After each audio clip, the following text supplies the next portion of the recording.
Ipswich was your first game in charge. I think back then there wasn't the expectation that you were going to win the Premier League. I think certainly outside the club there seems to be the expectation now that Liverpool are going to win the Premier League this season. So what difference do you see in your side now compared to that first game against Ipswich, if any at all? No, not a lot, but the fact was that I only worked with 13 to 14 players for 1.5 weeks back then. So there's not been said about sometimes how difficult it is to come in the middle of a season and try to work with a new team with the schedule we are having.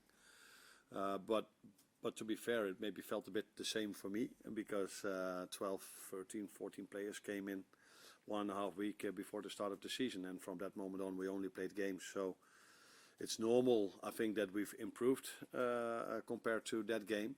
Although especially the second half performance was something that was quite similar to the performances I see currently.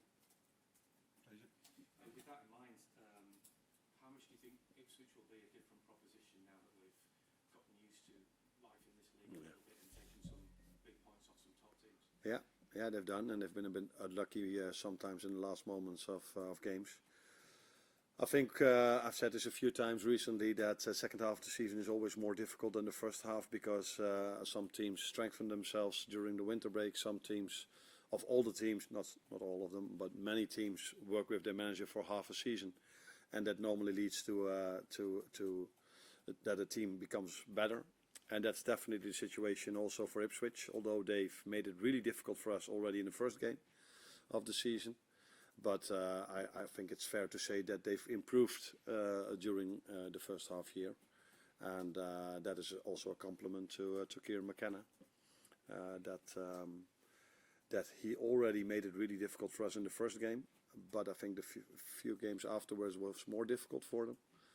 But then at a certain point they've become a very good team that makes it difficult for every team except maybe their last game, which was an exception to the rule. And maybe that was because City was City again.